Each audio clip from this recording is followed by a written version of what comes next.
Hello friends, तो हमने पिछले टॉपिक में हेमीप्लेजियास के बारे में पढ़ा था। तो आज हमारा टॉपिक है सेरिबेलम और ये डबल AFCPS नोट से हम कर रहे हैं। अब सेरिबेलम में हमारे पास सबसे पहले आप ये याद रखें कि ये ब्रेन का सेकंड लार्जेस्ट पार्ट है। फर्स्ट लार्जेस्ट पार्ट सेरिब्रम है जो कि फोर ब्रेन का पार्ट है, और सेकंड लार्जेस्ट पार्ट जो है ब्रेन का वो सेरिबेलम है। ये प्रेजेंट होता है हाइंड ब्रेन में। अच्छा, सेरिबेलम को पढ़ने से पहले, यहाँ डबल A नोट से पढ़ने से पहले मैं आपको डायग्राम के थ्रू समझाता हूँ कि इसके फंक्शंस क्या हैं और इसके पार्ट कौन से हैं। उसके बाद फिर हम यहाँ डबल A के नोट से पढ़ेंगे। तो यहाँ पर मैंने सबसे पहले सेरिबेलम के 3 फंक्शन हैं, मेन फंक्शन, वो मैंने लिखे हुए हैं। पहला फंक्शन है टोन, मसल टोन को मेंटेन करता है सेरिबेलम। तो सेरिबेलम का कौन सा पार्ट मसल टोन को मेंटेन करता है? Anterior lobe. 3 लोब होते हैं सेरिबेलम के और 3 फंक्शन होते हैं। तो एंटीरियर लोब का फंक्शन क्या है? मसल टोन को मेंटेन करना। अच्छा, फिर हमारे पास सेकंड जो फंक्शन है वो है बैलेंस एंड पोस्चर। पोस्चर और बैलेंस इन दोनों को मेंटेन करता है, या दूसरे लफ्ज़ों में आप कह सकते हैं इक्विलिब्रियम को मेंटेन करता है। तो ये कौन सा लोब करवाता है? फ्लोक्यूलो नॉड्यूलर लोब, या फिर इसको कहते हैं इन्फीरियर लोब। तीसरा फंक्शन है कोऑर्डिनेशन ऑफ मूवमेंट्स, जो कि पोस्टीरियर लोब करवाता है, या फिर उसका दूसरा नाम है मिडल लोब। तो ये 3 फंक्शन है, muscle tone, coordination of movement, balance and posture, और 3 लोब जिनको मेंटेन कर रहे हैं, एंटीरियर लोब, फ्लोक्यूलो नॉड्यूलर और inferior lobe, and coordination of movement को पोस्टीरियर और मिडल लोब मेंटेन करवाता है। अब यहाँ पर मैंने सेरिबेलम का डायग्राम बनाया हुआ है। ये मैंने साइड व्यू बनाया हुआ है। साइड व्यू से पहले मैं आपको समझाता हूँ कि हमारे पास ये मैंने पोस्टीरियर व्यू बनाया हुआ है पीछे की तरफ से। तो पीछे की तरफ से जब हम देखेंगे सेरिबेलम को, तो जिस तरह सेरिब्रम के 2 हमारे पास हेमिस्फेयर थे, सेरिब्रम के हम लोग बनाते थे राइट सेरिब्रल हेमिस्फेयर और लेफ़्ट सेरिब्रल हेमिस्फेयर, सेम इसी तरह हमारे पास सेरिबेलम के भी 2 हेमिस्फेयर होते हैं। एक ये वाला है, ये सारा, ये मैंने यहाँ से ये जो सारा बनाया हुआ है ये है राइट सेरिबेलर हेमिस्फेयर, और यहाँ से लेके ये सारा हमारे पास यहाँ से इस तरफ ये जो सारा है इसको लेफ़्ट सेरिबेलर हेमिस्फेयर कहते हैं। Hemi means half, sphere means circle, half या स्फेयर का हाफ। तो ये एक हाफ हो गया स्फेयर का, ये दूसरा हाफ हो गया स्फेयर का। तो right and left cerebellar hemisphere, इन दोनों के दरमियान एक ग्रूव होता है, ठीक है, एक फोल्डिंग होती है, ग्रूव होता है, खड्डा होता है, उसको हम नाम दे रहे होते हैं ये वाला, ये जो मैंने बनाया हुआ है ये दरमियान में ये सारा, ये जो है ये सारा, इसको ये ग्रूव है, खड्डा है, ठीक है। इस तरह फॉर एग्जांपल ये एक सेरिबेलम हेमिस्फेयर है, यहाँ पर मैं दूसरा बना रहा हूँ, इन दोनों के दरमियान में इस तरह से ग्रूव होता है, ठीक है। ये फॉर एग्जांपल ये मेरा जो थंब है ये एक सेरिब्रल हेमिस्फेयर है, और ये इंडेक्स मेरा दूसरा सेरिबेलर हेमिस्फेयर है। इन दोनों के दरमियान इस तरह से ग्रूव होता है, स्पेस होती है, तो उस ग्रूव को हम नाम देते हैं क्या? वर्मिस। अच्छा, फिर यहाँ पर मैंने लोब बनाए हुए हैं। एंटीरियर लोब यहाँ पर भी प्रेजेंट है, लेफ्ट में भी राइट में भी। ये मैंने पोस्टीरियर लोब बनाया, ये क्योंकि ये हमारे पास इस तरह से प्रेजेंट होता है सेरिबेलम। फॉर एग्जांपल ये इसका एंटीरियर लोब है, और पोस्टीरियर लोब इस तरह कनेक्ट होता है, थोड़ा पोस्टीरियर होता है और मिडल में भी होता है, इस वजह से उसको पोस्टीरियर और मिडल लोब भी कहते हैं। जैसे ये साइड व्यू से आप देख लें, ये हमारे पास थोड़ा एंटीरियर प्रेजेंट है, मतलब ये एंटीरियर साइड है ना, ये पोस्टीरियर साइड है, पोस्टीरियर साइड। तो ये यहाँ तक एंटीरियर हो गया कि नहीं, और ये पीछे है ना, पोस्टीरियर है, तो पोस्टीरियर एरिया में हुआ कि नहीं। और दूसरा ये हमारे पास क्या है? मिडल में भी प्रेजेंट है, इस वजह से इसको मिडल या पोस्टीरियर लोब कहते हैं। और फिर ये लास्ट वाला जो नीचे वाला है ये हमारे पास नीचे, इसको फ्लोक्यूलो नॉड्यूलर लोब कहते हैं, या फिर इन्फीरियर लोब भी कहते हैं। तो ये इन्फीरियर लोब है, ये हमारे पास पोस्टीरियर और मिडल लोब है, और ये हमारे पास एंटीरियर लोब है। अब एंटीरियर लोब और पोस्टीरियर लोब को जो सेपरेट कर रहा होता है ये फिशर, इसको कहते हैं प्राइमरी फिशर। क्या? Primary fissure. और फिर हमारे पास पोस्टीरियर लोब और इन्फीरियर लोब को जो सेपरेट कर रहा है इस फिशर को हम नाम देते हैं क्या? पोस्टीरो लैटरल फिशर। अच्छा, फिर आगे हमारे पास यहाँ पे फोर्थ वेंट्रिकल प्रेजेंट है, ये देखें फोर्थ वेंट्रिकल, उसके आगे ये पोन्स है, फिर मेडुला है। तो हमारे पास सेरिबेलम के फ्रंट पे फोर्थ वेंट्रिकल एंड पोन्स हैं, और उसके बैक पे हमारे पास क्या होता है, बैक पे वही है एंटीरियर लोब है सेरिबेलम का, उसके पोस्टीरियर पे पोस्टीरियर लोब है, फिर इन्फीरियर पे फ्लोक्यूलो-नॉड्यूलर लोब है। तो ये साइड व्यू है, ये मैंने यहाँ पे बनाया हुआ है, ये हमारे पास पोस्टीरियर व्यू है, पोस्टीरियर साइड से हमने। तो ये हमारे पास दरमियान में वर्मिस है और साइड पे सेरिबेलर हेमिस्फेयर है, और दोनों सेरिबेलर हेमिस्फेयर में एंटीरियर लोब होंगे, उसके बाद पोस्टीरियर लोब होंगे, फिर उसके बाद इन्फीरियर या फ्लोक्यूलो-नॉड्यूलर लोब यहाँ पे इस तरह से होंगे जब पोस्टीरियर से देखेंगे। तो ये फ्लोक्यूलो-नॉड्यूलर लोब है।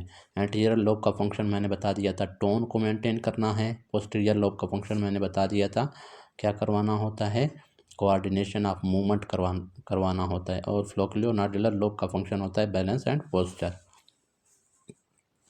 अच्छा, फिर हमारे पास क्या है, अब अगर लीजन होगा वर्मिस में तो साइन एंड सिम्टम्स डिफरेंट होंगे, और अगर लीजन होगा लोब्स में तो साइन एंड सिम्टम्स डिफरेंट होंगे। अच्छा, इसमें एक और बात भी याद रखें कि हमारे पास सेरिबेलम के अंदर लेटरल से लेकर मिडल तक हमारे पास डिफरेंट न्यूक्लियाई होते हैं।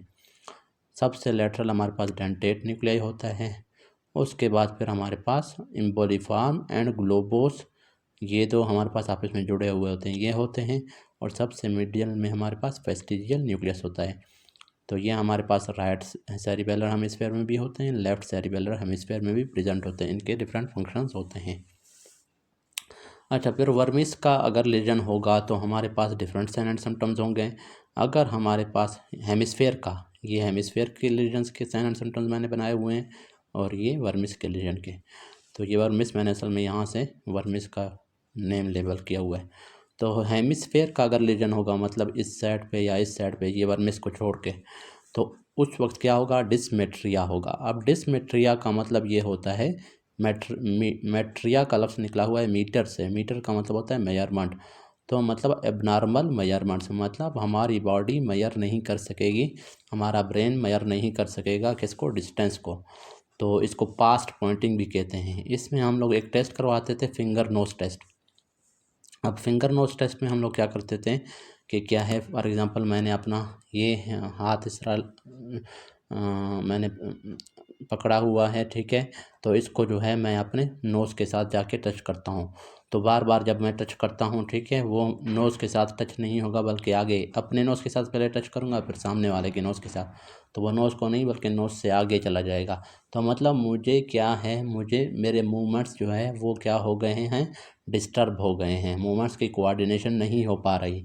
तो इस वजह से इसको कहते हैं पास्ट पॉइंटिंग, मतलब पॉइंट से गुजर जाना। पॉइंट क्या था, नोज था, उसको मैंने टच करना था, लेकिन मेरा हाथ जो है उससे गुजर गया, उससे के साथ टच नहीं हुआ। तो इसको कहते हैं पास्ट पॉइंटिंग। फॉर एग्ज़ाम्पल ये नोज़ है, ये अभी ये हमारे पास उसका हैंड है, फिंगर है। तो ये फिंगर को जब अपने नोज़ के साथ टच कर रहा होगा तो नोज़ की बजाय वो आके यहाँ पर लग जाएगा, और सामने वाले के नोज़ को जब वो टच कर रहा होगा तो नोज़ की बजाय वो यहाँ से गुजर जाएगा, इस तरफ चला जाएगा। तो इसको कहते हैं डिसमेट्रिया। मतलब हमारे पास क्या होगा, मेजरमेंट्स हमारे पास या डिस्टेंस जो है उसकी कैलकुलेशन हमारा ब्रेन नहीं कर पा रहा, जिसकी वजह से मूवमेंट डिस्टर्ब हो गए हैं। तो इसको कहते हैं डिसमेट्रिया या पास्टिंग नहीं, पास्ट पॉइंटिंग इसको कहते हैं। पास्ट पॉइंटिंग मतलब पॉइंट से गुजर जाना, टारगेट से गुजर जाना।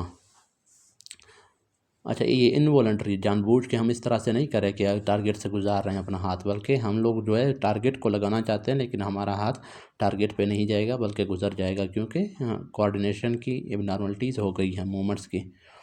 अच्छा, उसके बाद डिसडायाडोकोकाइनेजिया।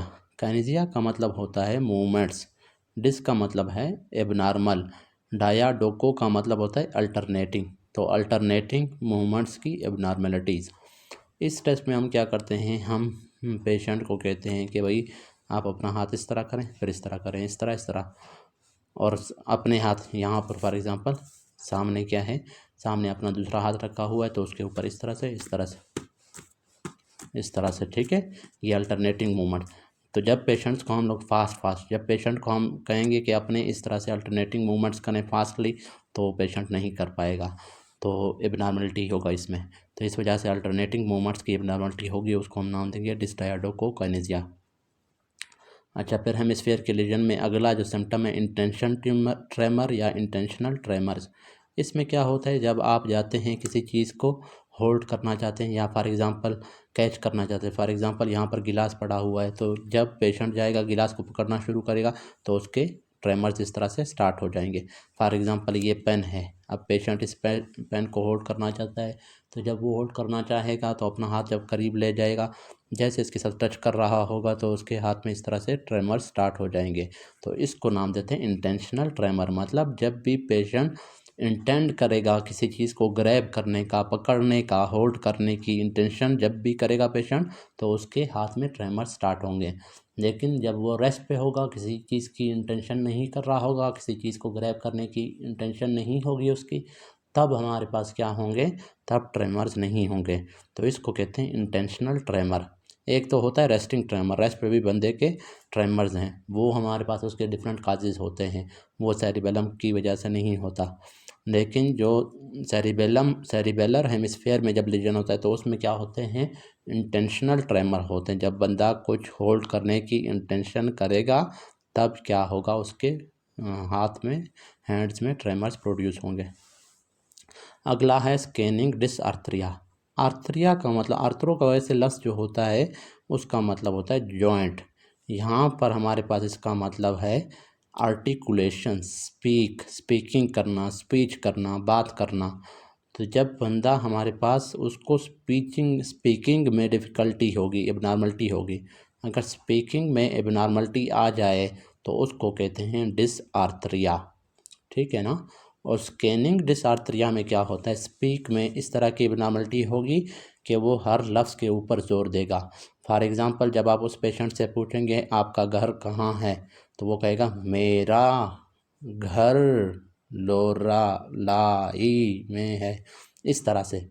मतलब वो हर लफ्ज़ के ऊपर क्या देगा, जोर देगा, और छोटे छोटे, और कट करेगा, कहेगा लो रा ला ही, इस तरह। मतलब छोटे छोटे पार्ट्स में कट करके और हर पार्ट के ऊपर वो जोर देगा, तो इसको कहते हैं स्कैनिंग डिसआर्थरिया। फिर होता है निस्टिग्मस। निस्टिग्मस में आपको पता है आई की एबनॉर्मलिटीज़ हो जाती हैं, मतलब आई के जो कंजुगेट मूवमेंट्स हैं उसमें एबनॉर्मलिटीज़ होते हैं, ये मैंने आपको पिछले टॉपिक में डिटेल से पढ़ाया था। हाइपोटोनिया, टोन जो होता है मसल टोन वो डिक्रीज़ हो जाता है। तो अब यहाँ पर एक बात याद रखें कि जो डिसमेट्रिया हो गया, जिसमें फास्ट पॉइंटिंग था, फिंगर नोज टेस्ट पेशेंट नहीं कर पा रहा था, उसके बाद डिसडायडोकोकाइनेसिया जिसमें अल्टरनेटिंग मूवमेंट्स पेशेंट नहीं कर पा रहा था, फिर इंटेंशनल ट्रेमर है जिसमें हमारे पास जब कुछ ग्रेब करने की कोशिश करेगा जो तो ट्रेमर्स होंगे, उसके बाद स्कैनिंग डिसआर्थरिया है और निस्टिग्मस। अब ये जितने भी हैं इनमें आप देख लें, इन सब में क्या है, मूवमेंट्स की जो कोऑर्डिनेशन है, कोऑर्डिनेशन ऑफ मूवमेंट्स डिस्टर्ब हो गई है। मैंने कहा था सेरिबेलम का एक काम क्या है, कोऑर्डिनेशन ऑफ मूवमेंट्स। तो कोऑर्डिनेशन ऑफ मूवमेंट्स जब डिस्टर्ब होंगे तो ये साइन एंड सिम्टम्स प्रोड्यूस होंगे। उसके बाद अगला जो फंक्शन था टोन था, तो टोन भी डिस्टर्ब हो गया, टोन भी कम हो जाएगा, तो हाइपोटोनिया हो जाएगा। ये हमारे पास हेमिस्फेयर लीजन के साइन एंड सिम्टम्स थे। अब जो वर्मिस में अगर लीजन होगा, यहाँ पे अगर लीजन होगा तो हमारे पास क्या होगा, एटेक्सिया होगा। अब यहाँ पर फिर हमारे पास क्या है, बैलेंस एंड पोस्चर में प्रॉब्लम है, कोऑर्डिनेशन ऑफ मूवमेंट भी है और बैलेंस एंड पोस्चर में भी यहाँ पर प्रॉब्लम हो रही है। तो अगर एंटीरियर वर्मिस, अब वर्मिस का भी पार्ट होता है, एक एंटीरियर होता है एक पोस्टीरियर, क्योंकि जिस तरह ये देखें फॉर एग्जांपल जिस तरह से ये हमारे पास है, अब ये एंटीरियर पार्ट है, फिर ये पोस्टीरियर लोब है, ठीक है, फिर ये इन्फीरियर लोब है। सेम इसी तरह हमारे पास जो वर्मिस होगा, जो इस लोब को इस साइड वाले लोब, फॉर एग्जांपल ये लेफ्ट लोब है, इस तरफ राइट वाला सेरिबेलर हेमिस्फीयर होगा, तो right and left cerebellar hemisphere के दरमियान क्या होगा, वर्मिस होगा। तो वर्मिस का भी यहाँ पर फॉर एग्जांपल ये एंटीरियर वर्मिस हो गया, तो उसका ये पोस्टीरियर पार्ट है, ये पोस्टीरियर वर्मिस हो गया। तो एंटीरियर वर्मिस में अगर प्रॉब्लम होगी, यहाँ पे लीजन होगी, तो उसको उस वक्त क्या होगा, गेट में प्रॉब्लम होगा, बंदा ठीक से चल नहीं पाएगा, तो उसको कहते हैं गेट एटेक्सिया। वॉकिंग में डिफ़िकल्टी होगी, मतलब बैलेंस से चल नहीं सकेगा। फिर अगर पोस्टीरियर वर्मिस में मसला होगा तो फिर क्या होगा, ट्रंकल एटेक्सिया होगा, क्योंकि पोस्टीरियर वर्मिस क्या कर रहा था, ट्रंक के बैलेंस एंड पोस्चर को मेंटेन कर रहा था। ट्रंक का मतलब क्या है, लिम्ब्स को छोड़ के, मतलब ये हमारे पास क्या है, ये एक लिम्ब है, ये अगला लिम्ब है, ये हमारे पास हेड हो गया, ये हमारे पास ट्रंक हो गया, ये लोअर लिम्ब हो गए। अब ये हमारे पास क्या है, ये लिम्ब्स हैं, ठीक है, अपर लिम्ब्स हैं और ये लोअर लिम्ब्स हैं। अब अगर एंटीरियर वर्मिस लीजन होगा तो ये लिम्ब्स में प्रॉब्लम होगी, बंदा ठीक से चल नहीं पाएगा। अगर पोस्टीरियर वर्मिस लीजन होगा तो उसमें ये ट्रंक धड़ जो है इसमें प्रॉब्लम होगी, तो बंदा हमारे पास क्या है, इसमें बैलेंस या पोस्चर नहीं होगा। ये मतलब एक तरफ इस तरफ कभी ढलेगा, कभी इस तरफ ढल जाएगा, तो इसमें क्या होगा, एब्नॉर्मलिटी होगी। तो ये हमारे पास क्या है, सेरिबेलम था। सेरिबेलम में फिर 3 लेयर्स भी होते हैं, वो भी मैं आपको पढ़ाता हूँ। एक मार्कुलर लेयर होता है, ठीक है, उसके अंदर हमारे पास सेल्स होते हैं डिफरेंट टाइप के। फिर अगला हमारे पास एक परकंजी लेयर होता है, फिर एक हमारे पास ग्रेन्युलर लेयर होता है। ग्रेन्युलर लेयर में जी से याद रखें 3 टाइप के सेल्स होते हैं, ग्रेन्युलर सेल्स होते हैं, गोल्जी सेल्स होते हैं और ग्लोमेरुलर सेल्स होते हैं। फिर परकंजी लेयर है, मार्कुलर लेयर है। मार्कुलर लेयर में सेटेलाइट सेल्स होते हैं और बास्केट सेल्स होते हैं। परकंजी लेयर में नाम से ज़ाहिर है परकंजी सेल्स होंगे। अब इनको भी पढ़ते हैं। अब सेरिबेलम है, अब हम लोग AAFCPS नोट से पढ़ रहे हैं। Most afferent reach via inferior cerebellar peduncle and middle cerebellar peduncle. कि सेरिबेलम के पास जो सेंसरी फाइबर्स है, अफरेंट मीन्स सेंसरी फाइबर्स, हमेशा याद रखें, जो बॉडी से फाइबर्स आ रहे हैं, सेंसरी फाइबर्स जो सेंसेशन को कैरी कर रहे हैं। तो वो मैंने आपको बताया था कि मेडुला से जो फाइबर्स होंगे, ये मेडुला है, स्पाइनल कार्ड से जो फाइबर्स आ रहे हैं मेडुला के थ्रू इंटर होंगे किसमें, सेरिबेलम में। ये सेरिबेलम है, तो किस पोडंकल के थ्रू इंटर हो रहे थे, इन्फीरियर सेरिबेलर पोडंकल। और मिड ब्रेन में जो इंटर हो रहे थे, वो नीचे स्पाइनल कार्ड से जो फाइबर्स आ रहे थे वो किसके थ्रू इंटर हो रहे थे, सॉरी पोंज में, मिडल सेरिबेलर पोडंकल के थ्रू। तो सेंसरी फाइबर्स स्पाइनल कार्ड से असेंडिंग पाथवेज जो आ रहे होते हैं, डॉर्सल स्पाइनो या क्यूनियो सेरिबेलर पाथवे, वो इन्फीरियर सेरिबेलर पोडंकल और मिडल सेरिबेलर पोडंकल के थ्रू इंटर होते हैं किसमें, सेरिबेलम में। तो afferent means sensory fibres. Sensory fibres क्या थे, असेंडिंग फाइबर्स थे, असेंडिंग पाथवेज थे। उसके बाद हमारे पास नेक्स्ट जो है most efferent reach via superior cerebellar peduncle. अब इफिरेंट का मतलब फिर क्या होता है, मोटर फाइबर्स। मोटर फाइबर्स आपको पता है कहाँ से स्टार्ट हो रहे होते हैं, सेरिबेलर कॉर्टेक्स से या फिर हमारे पास क्या है, न्यूक्लियाई ऑफ द ब्रेन से। तो वहाँ से जो फाइबर्स आ रहे होते हैं सेरिबेलर कॉर्टेक्स से, जो आके सेरिबेलम में एंटर होंगे, तो उनको हम नाम देंगे इफिरेंट फाइबर्स। इफिरेंट मीन्स मोटर फाइबर्स, ठीक है। तो मोस्ट डिफरेंट रीच वाया वो फिर इंटर होंगे मिड ब्रेन में, मिड ब्रेन से फिर सुपीरियर सेरिबेलर पोडंकल के थ्रू सेरिबेलम में इंटर होंगे। सेरिबेलम के 3 लेयर थे, मार्कुलर लेयर मैंने आपको बता दिया, आउटर लेयर है और इसमें बास्केट एंड सैटेलाइट सेल्स होते हैं। इसके अलावा ग्रेन्यूल सेल्स के जो एग्जाम्स होते हैं वो भी हमारे पास यहाँ पे प्रेजेंट होते हैं एज ए पैरेलल फाइबर्स, ठीक है। तो बास्केट सेल हो गए, सैटेलाइट सेल्स हो गए एंड पैरेलल फाइबर्स हो गए, जो कि एग्जाम्स होते हैं किस चीज़ के, ग्रेन्युलर सेल्स के।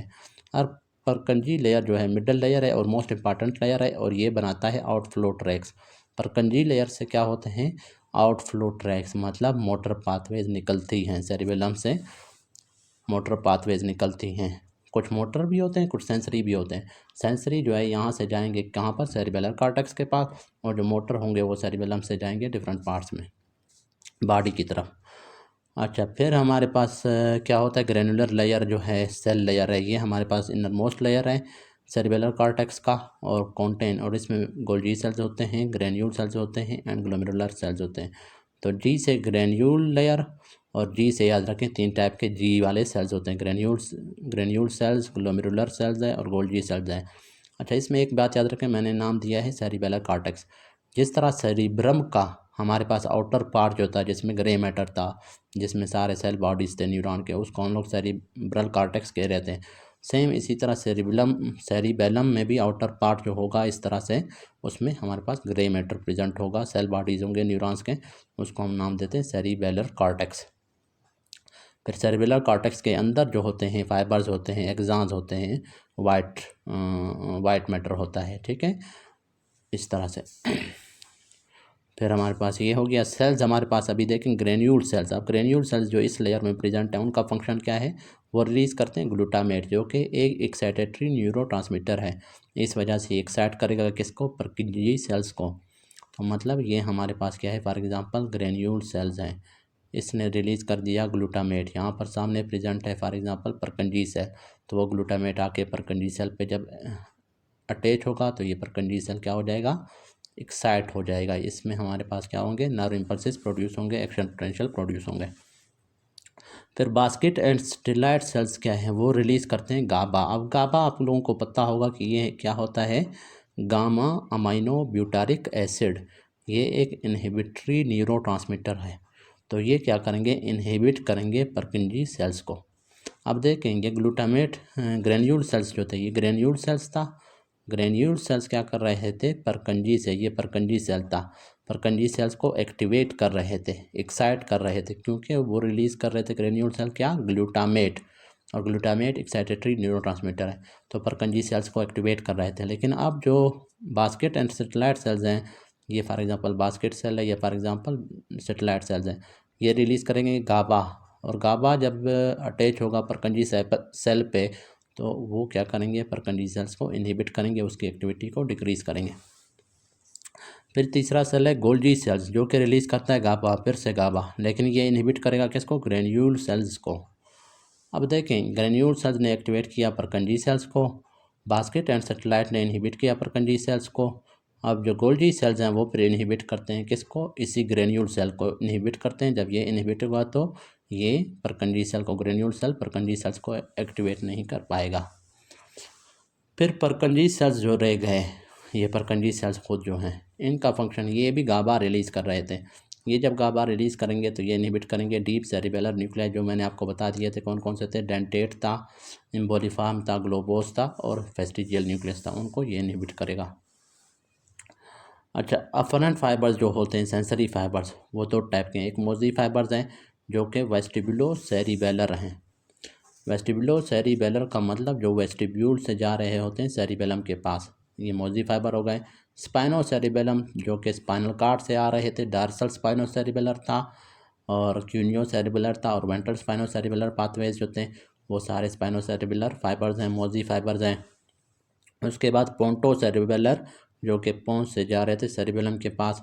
तो ये सारे फाइबर्स क्या करते हैं, इनके जो टर्मिनल्स होते हैं, एग्जांस का जो एंड होता है, वो जाके हमारे पास क्या करते हैं, ग्रेन्यूल सेल्स के ऊपर उनको क्या करते हैं, एक्टिवेट करते हैं।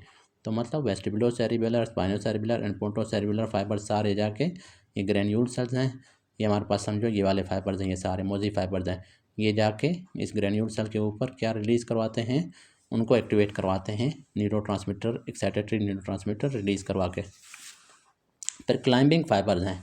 अब क्लाइंबिंग फाइबर्स फिर क्या हैं, ओलाइवो सेरिबेलर। अब ओलिव किसका, मेडुला का हमारे पास पार्ट था, ये मेडुला था, ये मेडुला का जो ये फॉर एग्जांपल सेंटर है, ये सेंटर के इस साइड ये वाला भी पिरामिड है, ये भी पिरामिड है, ये वाला एरिया जो था लेटरल एरिया, इसको ओलिव कह रहे थे। यहाँ से जो फाइबर्स जाएंगे, ये फॉर एग्जांपल हमारे पास क्या है, सेरिबेलम इस तरफ प्रेजेंट है, तो यहाँ से जो फाइबर्स जाएंगे सेरिबेलम के पास, उनको हम नाम देंगे क्या, मतलब ओलाइवो सेरिबेलर फाइबर्स, वो उनको हम कहते हैं क्लाइंबिंग फाइबर्स। और ये भी एक्साइटेटरी टर्मिनल जिनके होते हैं, ये भी एक्साइटेटरी न्यूरोट्रांसमीटर रिलीज़ करेंगे, लेकिन किसके ऊपर, परकंजी सेल के ऊपर। तो ये आपने याद रखने हैं। फिर न्यूक्लियाई मैंने आपको बता दिया, लेटरल से मीडियल की तरफ सबसे पहला है डेंटेट जो मोस्ट लेटरल और लार्जेस्ट न्यूक्लियाई है। फिर इंटरपोज, ग्लोबोस और इम्बोलिफॉर्म है जो कि आपस में एक दूसरे के साथ इंटरपोज होते हैं। फिर सबसे मीडियल में फेस्टिजियल होता है। अब ये न्यूक्लियाई राइट साइड पे भी होंगे, लेफ्ट सेरिबेलर हेमिस्फीयर में भी होंगे। अब वर्मिस का अगर लीजन होगा, मैंने आपको बताया एंटीरियर वर्मिस लीजन अगर होगा तो क्या होगा, होता क्यों है anterior vermis lesion, due to degeneration from alcohol abuse and are present with, और इसके साथ क्या होगा, गेट एटेक्सिया। तो एंटीरियर वर्मिस का अगर लीजन होगा तो गेट एटेक्सिया होगा, लिम्स में प्रॉब्लम होगी, बंदा ठीक से चल नहीं पाएगा, बैलेंस एंड पोस्चर भी वो होगा। फिर पोस्टीरियर वर्मिस अगर लीजन होगा तो उसमें क्या होगा, वो होता क्यों है, मेडुलोब्लास्टोमा एंड एपेंडाइमोमास की वजह से होता है। एंटीरियर वर्मिस लीजन का काज क्या था, अल्कोहल अब्यूज़, उसकी वजह से एंटीरियर वर्मिस क्या हो रहा था, डीजनरेट हो रहा था और गेट एटेक्सिया फिर होता है।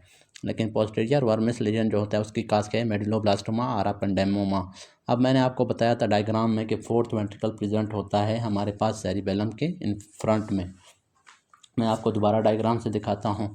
तो वेंट्रिकल्स में आपको पता है एपेंडाइमल सेल्स होते हैं जो प्रोड्यूस कर रहे होते हैं क्या, CSF। अब ये देखें, ये हमारे पास सेरिबेलम है, ये हमारे पास ये वाला फोर्थ वेंट्रिकल है, आगे पोंस है और मेडुला है। तो ये फोर्थ वेंट्रिकल के अंदर क्या होते हैं, एपेंडाइमल सेल्स होते हैं जो कि CSF प्रोड्यूस कर रहे होते हैं। अब इन एपेंडाइमल सेल का अगर हमारे पास क्या हो जाएगा, ट्यूमर हो जाएगा, तो वो ट्यूमर प्रेस करेगा इसको, वो ट्यूमर प्रेस करेगा हमारे पास पोस्टीरियर वर्मिस को। जब पोस्टीरियर वर्मिस को प्रेस करेगा तो हमारे पास पोस्टीरियर वर्मिस का लीजन हो जाएगा। तो वो एपेंडाइमल सेल का जो ट्यूमर है उसको कहते हैं एपेंडाइमोमा, या फिर यहाँ पर मेडुलरी सेल्स का ट्यूमर हो जाएगा जिसको हम नाम देंगे मेडुलोब्लास्टोमा। तो वो क्या करेंगे, पोस्टीरियर वर्मिस को डैमेज करेंगे और फिर क्या होगा, पोस्टीरियर वर्मिस का लीजन हो जाएगा। उसमें फिर क्या होता है, ट्रंकल एटेक्सिया, ट्रंक जो होता है, ये जो ट्रंक का धड़ है उसमें मसला होगा, उसका बैलेंस मेंटेन नहीं होगा, उसको कहते हैं ट्रंकल एटेक्सिया या फिर ड्रंकन सेलर गैड भी कहते हैं। उसके बाद हेमिस्फेयर, ये वर्मिस के लीजन हो गए। हेमिस्फेयर के लीजन में मैंने आपको बता दिया कि ट्रेमर होंगे इंटेंशनल, डिस्टाइड को अल्टरनेटिव मूवमेंट्स पे प्रॉब्लम होगी, डिसमेट्रिया होगा मतलब फिंगर नोज टेस्ट एबनॉर्मल होगा, स्कैनिंग डिसआर्थरिया ठीक से बात नहीं कर सकेगा, निस्टिग्मस हो गई, आई के जो कंजुगेट मूवमेंट्स हैं उनमें प्रॉब्लम हो गई। तो ये सारे जो प्रॉब्लम्स थे ये हमारे पास क्या थे, कोऑर्डिनेशन ऑफ मूवमेंट्स में प्रॉब्लम की वजह से था। और अगला क्या है, टोन, हाइपोटोनिया हो जाएगा, टोन कम हो जाएगा। तो 3 जो फंक्शन थे सेरिबेलम के मैंने आपको समझा दिए कि एक क्या था, कोऑर्डिनेशन ऑफ मूवमेंट। तो हेमिस्फेयर में जब लीजन होगा तो हमारे पास कोऑर्डिनेशन ऑफ मूवमेंट डिस्टर्ब होगी, तो ये सारे साइन एंड सिम्टम, और साथ में टोन डिक्रीज हो जाएगा, हाइपोटोनिया। और जब वर्मिस में लीजन होगा तो बैलेंस एंड पोस्चर का प्रॉब्लम होगा जिसकी वजह से गेट एटेक्सिया होगा या ट्रंकल एटेक्सिया। तो होप आप लोगों को समझ आ गई होगी। जो चीज़ समझ नहीं आई है वो आप पूछ सकते हैं कमेंट में। Thank you.